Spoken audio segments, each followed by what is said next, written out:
All right, SNL is back. And, well, they really kicked things off with a bang this time, didn't they? 50 years. It's hard to even wrap your head around 50 years of sketches, and let me tell you, this season premiere did not disappoint. I mean, talk about a way to mark a milestone. They went all out for this one. They really did. That opening sketch. Politically charged, hilarious, packed with guest stars. Everyone's talking about it. And, going into it, everyone and their mother knew Maya Rudolph would be back as Kamala Harris. The woman is Kamala Harris at this point. Right. Like, is she even acting anymore, or is she just showing up as herself? I mean, she is just that good. But even she seemed caught off guard by one guest star in particular. Oh, yeah. That was a moment. Almost like they pulled him right out of a time capsule. Seriously. But, okay, let's back up for a second for those who haven't seen it. The opening sketch throws us right into the thick of it. 2024 election, split screen. Kamala Harris on one side, Donald Trump on the other.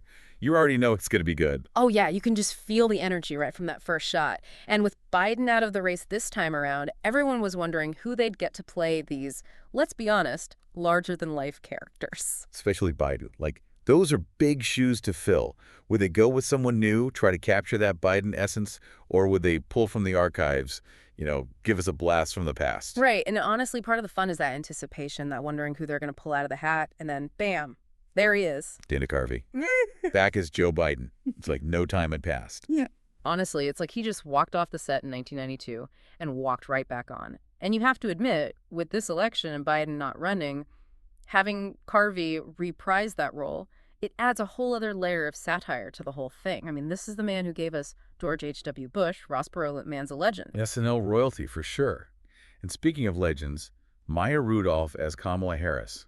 Like we were saying, she was born to play this role. She just owns it, You can tell she's having fun with it. It makes all the difference. 100%. That line, well, look who fell out of that coconut tree, had me dying. Yeah. Yeah, it's that delivery, that comedic timing. She's just so good. It's like Maya Rudolph is Kamala Harris, at least for those precious few minutes on SNL. Right. And it wasn't just the veterans, right? I mean, Jim Gaffigan as Tim Walz. Yeah. Who knew? That was a stroke of genius. I mean, you think of Gaffigan, you think of those hilarious, relatable bits about everyday life, about being a dad, and somehow they saw that and thought, yep, that's our Tim Walz. It's perfect. That line about getting pumped about a leaf blower rebate, so Gaffigan. Right. And then you've got Bowen Yang as JD Vance. Inspired casting. Seriously. I mean, the range. Bowen's comedic timing is just spot on. He's got that deadpan delivery down pat and those little jabs at Trump. The audience was eating it up. It's like they knew exactly who to pick to get under everyone's skin. Nobody was safe. Although they really went there with some of those Trump jokes, didn't they? Yeah, they definitely weren't pulling any punches. It makes you think, are they reflecting what people already believe? Or are they actually trying to, sway opinions? Because SNL has that power, right? Oh, absolutely. It's like, are they shaping the narrative or holding up a mirror to it? It's that age-old question, isn't it? Right. Like, how much influence do these things really have? It's the million-dollar question, but, I mean, there's no denying SNL has a knack for capturing the zeitgeist, Yeah. Tapping into those conversations that are already swirling around, the things people are thinking but maybe not always saying out loud. Yeah, and with this election right around the corner, it all just feels so much more, potent, Oh, absolutely. Everything's amplified, right? And, going back to the jokes for a second, it wasn't just that they were funny, it's that they were cutting, like that line about Trump calling Harris a mentally disabled person. It makes you laugh, but then you're like, whoa, okay. It makes you think about the weight of those words. No, totally. The article even pointed out how jarring it was to hear him just say that. On live TV, no less. Admitting, basically, that he lost a debate to someone he considers mentally disabled. Which is, it's classic satire, right? SNL taking these moments, things that are shocking and honestly a little scary, and they make you confront them head on by making you laugh at them. It's like, wait, am I really laughing at this? It's such a bizarre feeling. Like, it's funny, but it's also kind of terrifying at the same time. Exactly. But it's not just about shock value, right? It's about sparking a conversation, making people think critically about what they're seeing, what they're hearing, even if it's just for a few minutes during a comedy show. It's like they're saying, look, we're all in this crazy world together. Might as well laugh about it while we can. Mm-hmm.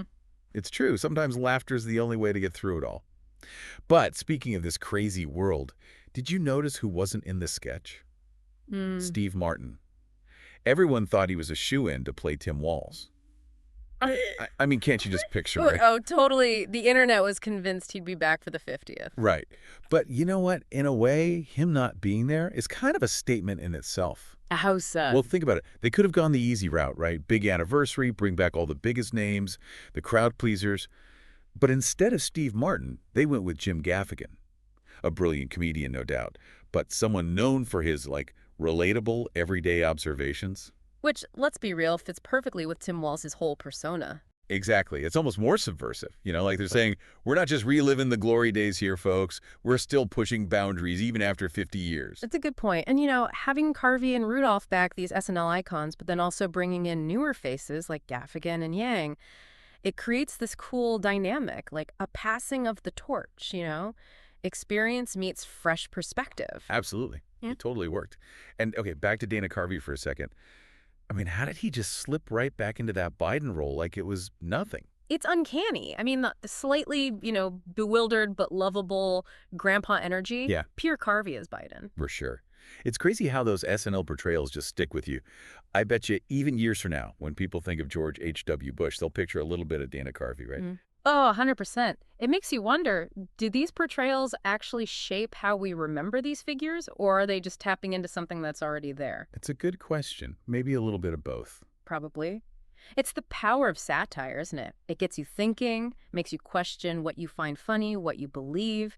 And in this case, with this crazy election just around the corner, it makes you think about how these portrayals, even in a comedic context, might actually influence how we see these candidates. Right. It's like, it's funny, but it also makes you go, it's a lot to process. It is. But, maybe that's the point. Maybe that's what SNL wants us to do, to laugh, to think, to engage with the world around us, even when it's messy and confusing. I couldn't have said it better myself. So as we head into this wild and unpredictable election year, remember to keep your eyes peeled, your minds open, and your funny bones ready. Because if this season premieres any indication, SNL's just getting started. I can't wait to see what they do next. Me neither. All right, everyone. Thanks for joining us for this deep dive into the season premiere of SNL. Until next time.